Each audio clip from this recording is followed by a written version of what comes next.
Hello everybody, welcome back. I'm the Strategy Professor, and today we're going to be doing an in-depth guide for Season 8 Lux. So, very special thanks to Dimitri for the generous donation. I really appreciate it. So first off, we're going to go over Lux's abilities, how to optimize those, how to think about those, how she fits into the overall meta. We'll talk about just her overall strengths and weaknesses. We'll talk about the best pairings with Lux and why in lane, who she counters, who she's good with, who she's good against. And then we'll go over some of the rune considerations and item considerations for Lux. If you don't have time to watch the whole video, you can always find timestamps in the description, and you can also access this Google Doc in the description. If you would like for me to do an in-depth champion guide for a champion of your choice, just email me at thestrategyprofessor@gmail.com. It's just a $25 donation. More than happy to set that up for you. Okay, let's go ahead and get in here and look. And I'm going to be looking at League Wikia for just information about Lux's abilities. We might look a little bit at pro builds to see what some of the other top-end Lux players are doing. And then we'll look at Lolalytics just to look at the overall meta right now and what different Lux players are doing sort of in a much broader scope than pro builds. Pro builds is primarily just professional players and challenger players, and then Lolalytics looks at a Platinum Plus, I think, a much larger swath of people. Okay, let's go ahead and talk about Lux here real quick. So Lux did get some buffs in recent patches, which is really nice. So 8.9, she got a lot of buffs, so her base mana was increased, mana growth reduced, though. So overall, that's going to be bad for later game Lux, but it does help her out early. She gets a little bit of extra health, which is nice. A little bit of extra attack speed, which doesn't sound like a lot, but it's okay. It does allow you to land your autos to trigger that passive a little bit faster. And these are some of the more interesting buffs that she got. So she got quite a bit. The base damage increased on her Q. Always nice, especially at level 1. And this is important because this is what you're going to max either second or third, depending on how you want to do it, but it's not something that you max first, and so that's really nice that you get this extra base damage for quite a bit of the game. The increased or the decreased cooldown is amazing as well. This also further solidifies that this is intended to be sort of your 1-point wonder. Most supports need a 1-point wonder skill in there somewhere, something that they don't have to put a lot of points in to be effective. And the reason for that is supports level slower than any other character in the game, because not only are they in a dual lane, but they also have to ward, and then usually they roam quite a bit as well.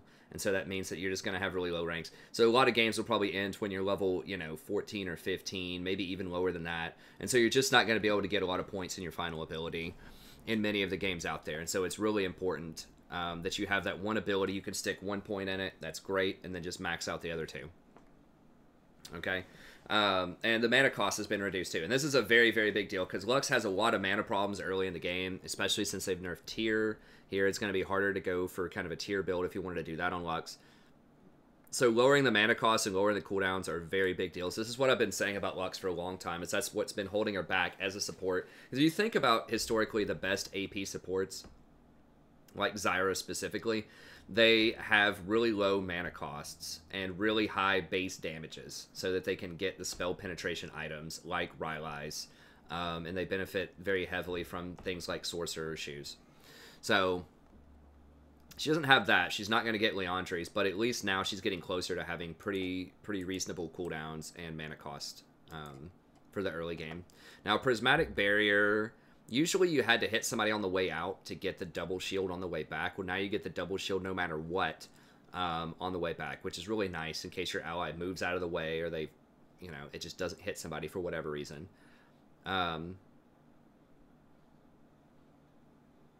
Okay, and she gets her shield immediately when she casts it instead of having to wait for a quarter of a second. So this is a very nice quality of life buff. So I like this a lot. So this makes this a lot more effective over time. And then Lucent Singularity. So it's a little slower, and it has a much smaller hitbox, so it's not going to be as much of a guaranteed hit. You actually have to aim it a little bit better now. But in exchange for that, the mana cost has been lowered a lot, especially at later ranks. And you get a lower cooldown as well. So this is going to increase her poke, especially in lane. This is what you want to level up first most of the time. So saving this mana is actually a pretty big deal over time. Because Lux wants to be played primarily as just sort of a poke champion early, just to get people kind of low, and then as the game progresses and you turn into an all-in long-range champion. So she did get a couple of buffs over here too. Obviously with her final spark in 8.7, you get a much better refund cost on your R, and you get that refund even if they die within about 2 seconds of you hitting them with final spark. So the final spark doesn't have to actually kill them in order for you to get that refund, which is really nice.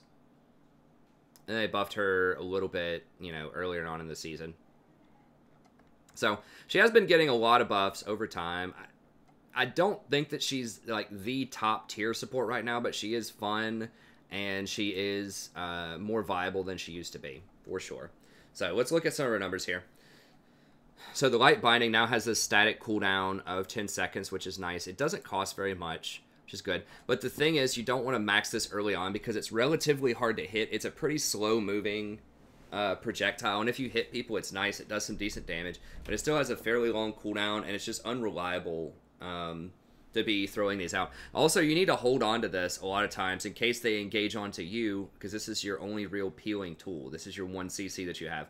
So if you just throw this randomly out at the enemy Thresh or the enemy Brand or something like that, when they know that's on cooldown, they know they can all-in you because you're not going to have one of your core cooldowns. Whereas if you harass with Lucent Singularity, which is what you should be doing, then you still have this in your back pocket unless they want to all-in engage on you, or in case the jungler just shows up out of the jungle after you use an ability. So that's why you typically just want 1 point of this early, and it roots for 2 seconds no matter what, which is really good at all levels. So this is positioned to be a pretty good 1 point wonder. So it's not like a 3 second morgue bind, but 2 seconds is still pretty legit. Okay, Prismatic Barrier actually is a pretty good shield. So she then returns. Okay, so and they can it stacks with each other, and it lasts for 3 seconds. So if they get hit by this twice, they get triple the value, which is a lot. I mean, it's a 330 shield, potentially on multiple targets. So that's really sweet. I wish they would buff this more, because this is what really positions her as a potential support, is the really good shield she can get off of this.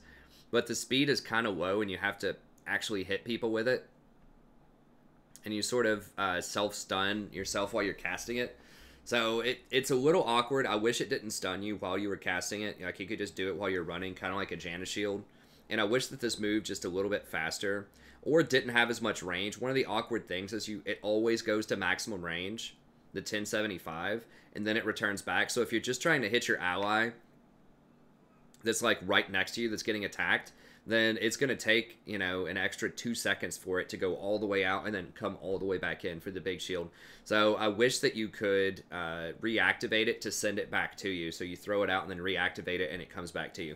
That would be really sweet, so that you had a bit more control over, so kind of like a Draven ult or something, so that you had a bit more control over the shield, and for people who are really close range, then it would return back to you a lot faster.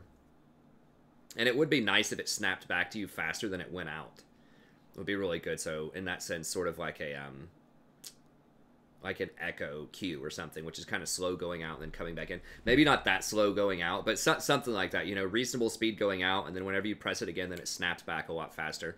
I think that would be really cool. I mean, maybe they think that would be a little on the powerful side. I don't think so. You'd still have to hit it as a skill shot. You could still mess it up. They could still run out, but it would make it a little bit more viable. But as it stands, it's pretty good. It's really nice if you can hit multiple targets in a team fight. So as I said before, it's just a little awkward waiting on it to return and having to position yourself to where it's going to hit your allies on the return. And I just don't think a lot of times that it's not enough payoff for just how limiting this is on your positioning if you want to use this properly. So, like, you can throw it out, and then maybe someone's coming after you, and you're not going to be able to position properly to get it to hit your teammates on the way back in. So, I think they should give it a couple more quality of life buffs. I think it would be interesting if it didn't shield yourself, if it only shielded allies, if it moved out faster and then came back in faster if you reactivated it. I think that would be a, you know, that would be an interesting trade-off, although that wouldn't really help her that much in mid lane if she did that. But anyways, okay ability. I think it could be stronger, but it's all right. As support Lux, I will probably max this out second. It does only cost 60 mana the whole time, which is really nice. And the cooldown does go down to 10 seconds, so it's pretty legit. You know, by comparison, like a Janna shield is 210 and a Lulu shield's 210. So both of them give out the same empowered shield instantly. It doesn't have to wait the 2 seconds to go out and come back in, and it can't miss. Those are just point-click shields.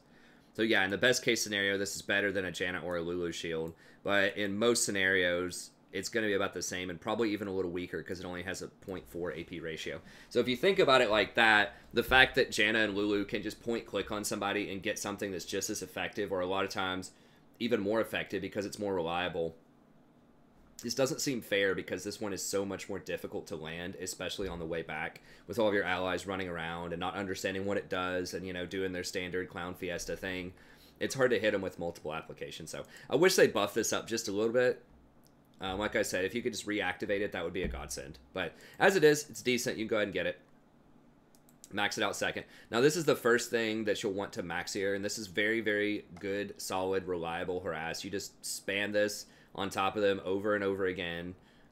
You can run this with Comet. You can run this with Airy. Airy's more reliable damage. Airy also interacts with your shield favorably later. So if you need to shield an ally, it will add that extra shield to him. So that's nice. But it's just pretty good harassment tool. Applies the slow. Pretty good damage profile. I'd say this is about as average as it gets, like the 240 with the plus 60%. Which is pretty strong. And then, of course, you have her ultimate. So this is, you'll max out this, then your W second, and then your Lights Binding next. And then after you land an ability, you want to try to land an auto, but don't get baited by this. So if you hit that E on somebody and it's too dangerous to walk up and auto them, don't worry about it. But if you can land it and then auto, then you do a little bit of extra damage. So this isn't like eye-popping, you know, damage. This isn't like a, you know, an Echo passive or like a Katarina passive or something like that. But it's pretty good, and that does help out with your combo. And it doesn't have a cooldown, so if you hit somebody with an ability auto, hit them with an ability auto, then you can chain this together. So that is some pretty decent skill expression. So for example, if you Light Binding auto, E auto, then you can trigger this twice.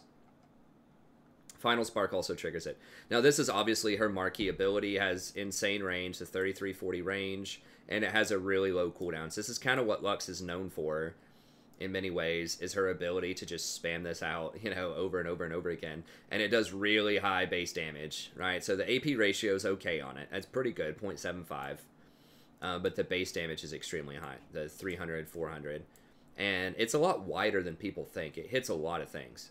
So yeah, and you get a big refund on this as well. Now this stacks multiplicatively with other cooldown reductions that you might have. So if we bust out the calculator here, you know, let's say that it's rank 1, 80 seconds, and you get a 30% cooldown on it. You'd go 80 times 0.7, because you're removing 30%, so that means it's going to have 70% of its remaining cooldown. Takes you to a 56-second cooldown, and then if you have 30% CDR, then you do that times an additional 0.7. That takes you down to about 39-second cooldown. So that's how it works. It applies 1% and then it applies another percentage on the remainder, not that percentage on the total. So in other words, the 30% cooldown here, cooldown reduction, does not work additively with your 30% cooldown reduction that you have from items. So it's not 60%. If it was 60% cooldown, you would get 80 times 0.4 equals 32 seconds. You see how that works? So you don't add them together. That is incorrect. It's 80, and then you get the 30% times 0.7, then that number times an additional 0.7 if you have 30% CDR, and that's 39. So, in other words, you can't get this to 0, right? If you have 50% here, you can't get it to almost 0. If you have 50% here, and then you run, like, you know, Cosmic Insight, and you have 45% CDR, the cooldown is not going to be 1 second or something like that. Like, in the rosiest of rosy scenarios where you have this to tier 3. Now, it's not going to be very long, but it's not going to be 1 second. So you have the 50-second base times the 0.5 at level 16.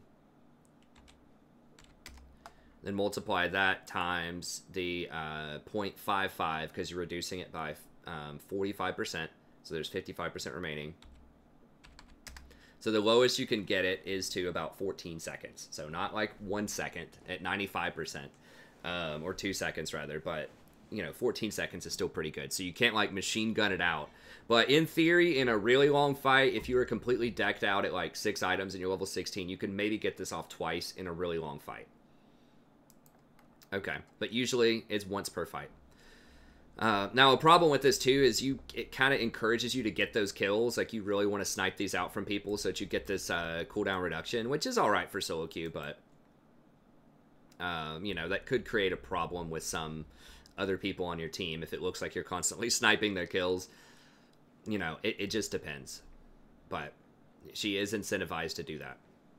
Okay, so as far as, like, her meta, where she fits into the meta right now, she's really long range, high burst champion. So all of her ranges are huge. So this is like almost 1200. This is almost 1100. This is 1000. And this is 3340. If you compare this to something like Zyra's effective plant range is about 800. That's how far you can place the seeds.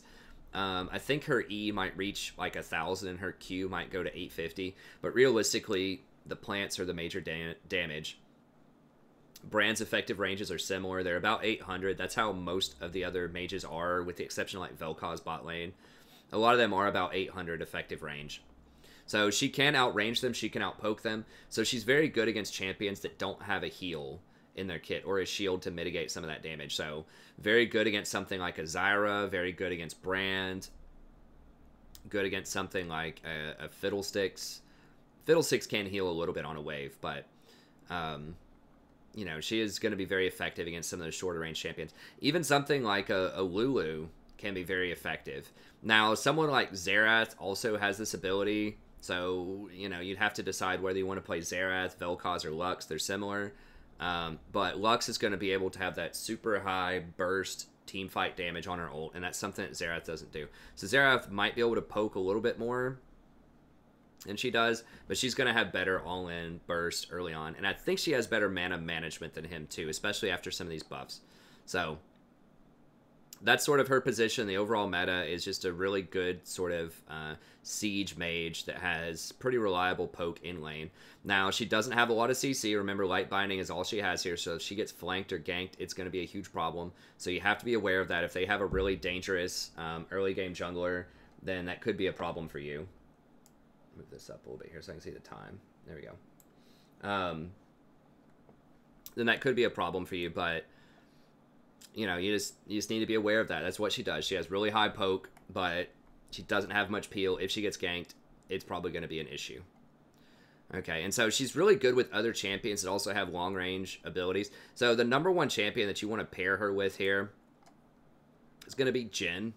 So whenever you land your E to slow somebody and do that incremental damage, that should allow Jhin to hit a pretty simple W, and then you can chain it together with your Q. After he roots him, you hit him with the Q, and then he's going to get to go up and auto attack and grenade him. So that's a really obnoxious combination. And then later on, when he's ulting somebody and you ult them also from a long range, he slows them down with his ult. It almost guarantees you're going to hit that final spark unless they flash.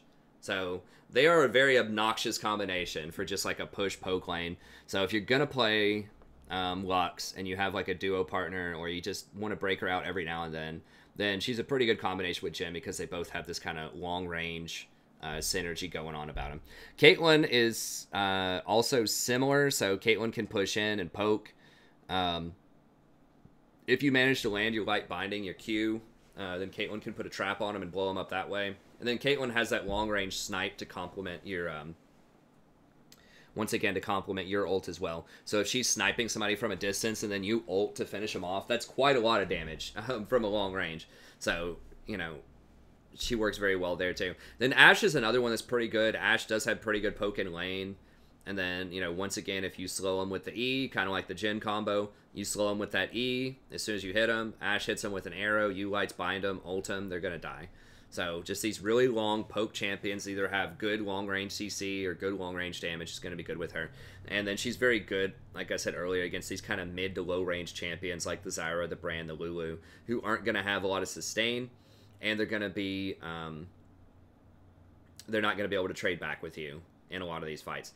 So she's pretty good. I mean, these champions are becoming more popular. You're seeing more Brand, you're seeing more Zyra, Lulu. She's okay against something like a Janna, who's not going to have a ton of shields early on when it's on like a 20-second cooldown. She's going to be weaker against champions like a Soraka or like a Nami that can just heal through her poke.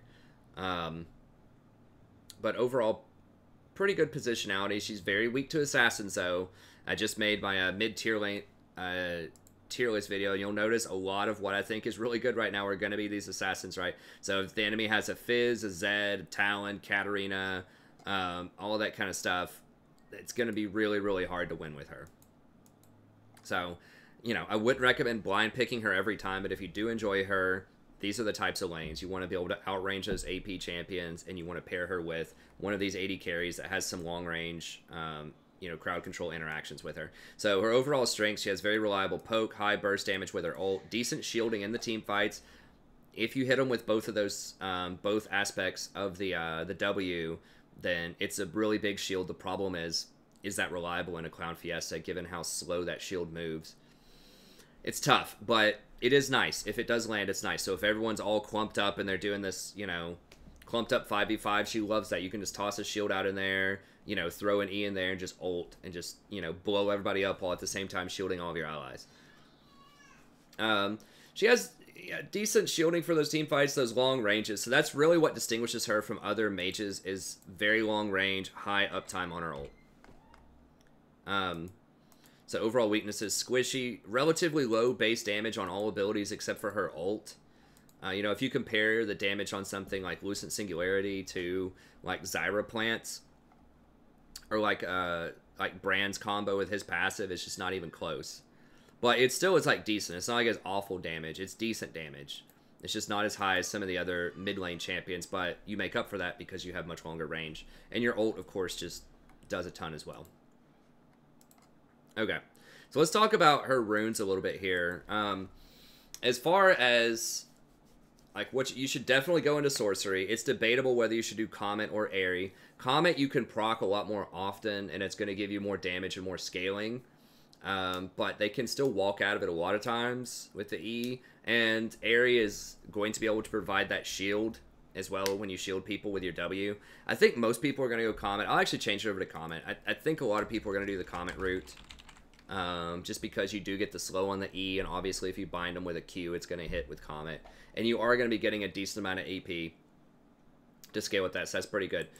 You have to go Mana Flow Band, I think. It is really cute to try to go Ulti Hat on her. If you look at some people here, there aren't a ton of people playing her as support, but there are some.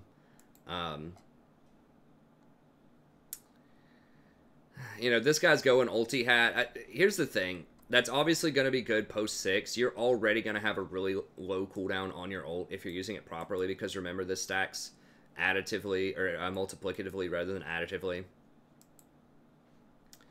So, you know, you might save an extra, I don't know, 5 to 10 seconds on the ult, maybe maximum, if you do that, but you're not going to have much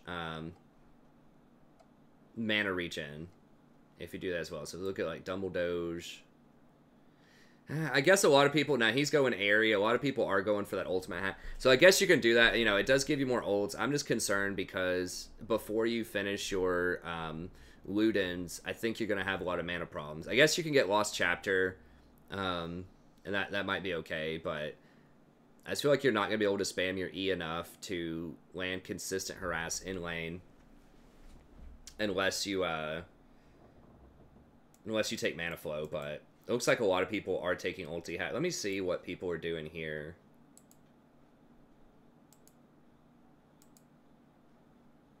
Yeah, most people at Platinum Plus are going that Mana Flow Band. There are some that are going the Ulti Hat, you know, but Mana Flow, I would do Mana Flow. I just think, you know, that's one of Lux's weakest phases of the game, is kind of early game before she gets a lot of items. And I think you just really need to make that poke count, because if you aren't poking them enough, then they're going to be able to all-in you. So if you keep them low, it makes it much more dangerous for them to want to all-in and engage on you. And I think that's Lux's best defense. You know, a good offense is sometimes a good defense, and that's how she is. You know, she needs to put down a lot of poke to discourage them from all-inning you early. You know, if the jungler shows up and the enemies are at like 1/3 health, they might be too scared to follow up with that jungler. Or if they do follow up, you might be able to turn around and kill them. So for that reason, I would want to shore up her early game with Mana Flow Band. Especially, like I said, because tier is nerfed and that's not really an option anymore. I would go Mana Flow Band, but Ulti Hat's definitely in the conversation. I would absolutely go Celerity. You know, she doesn't have a lot of movement speed. Now, some people, you know, like Transcendence seems to be really popular on her. The CDR is nice. I mean, a lot of people here are going for the Transcendence. I just feel like on a squishy champion that doesn't have a lot of escapes, that pretty much has a bullseye on her head for people to gank and try to kill her or camp her, I would want Celerity. Just, I mean, that extra 3% move speed is a really big deal. Like, the little bit of mana you get off of it doesn't matter that much, but the move speed is a pretty big deal. Yeah, it's a lot of the same people. It's just Dumble Doge and a couple other people playing the Lux here. So, you know, it's up to you. He's running, Afromu's running Celerity and Mana Flow Bannon. And Afromu I trust. And he has a bit of a weird build here, which is interesting.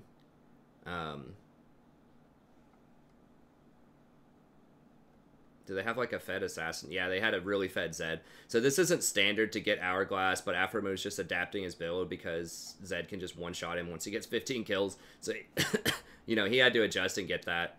I'm not really sure about the Morello. Athene's is an interesting item because it does give you the 100% base mana regen. I think her base mana is really low. Yeah, it's 8. That's not like super low, but that's pretty low base mana regen. It is a lot cheaper than Luden's.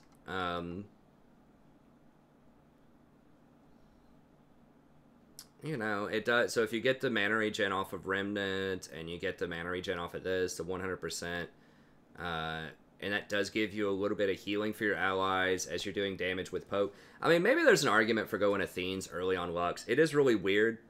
As you can see, hardly anybody else gets that item.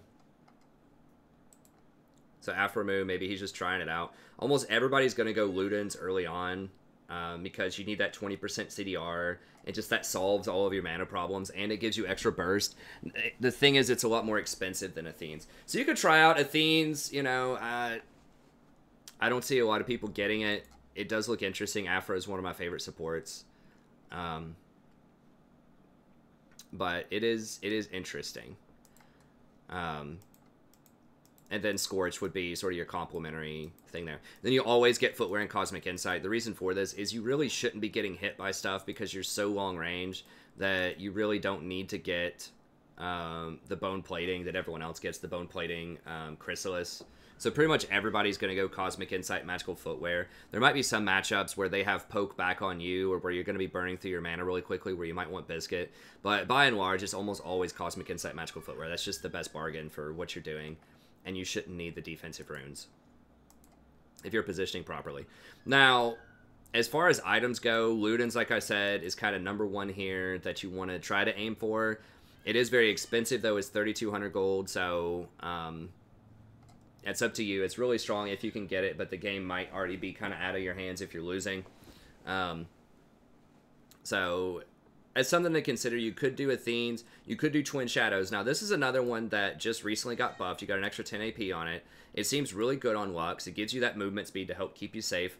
Those ghosts also set up really nice for you to land your ult or for you to land your Q and then, you know, combo them out.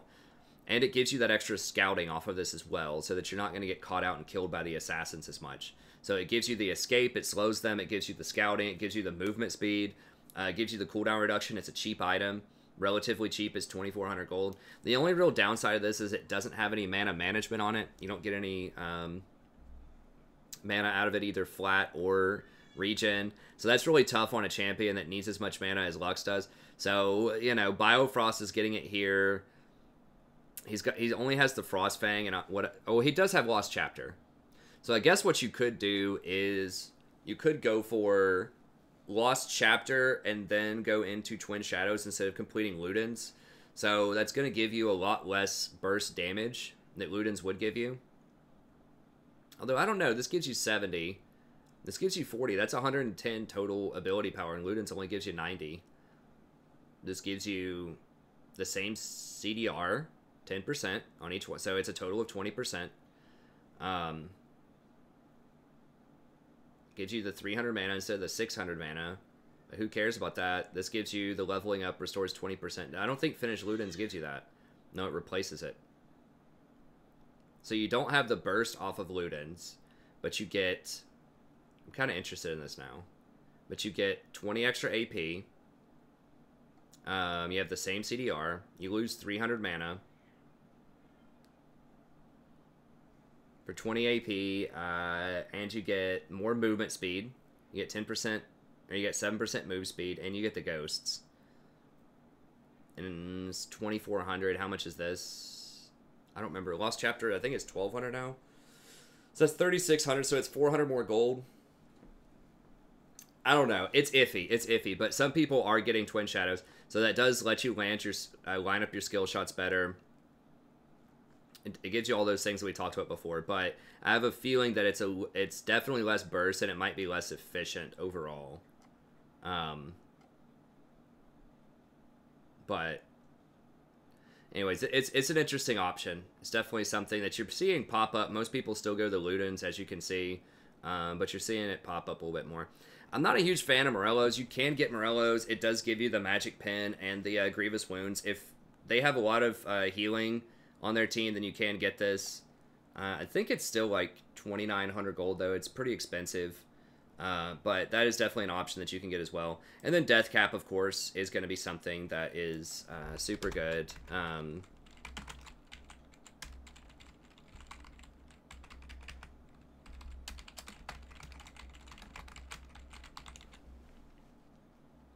So those are all pretty good options. But yeah, most people are going to rush Ludens.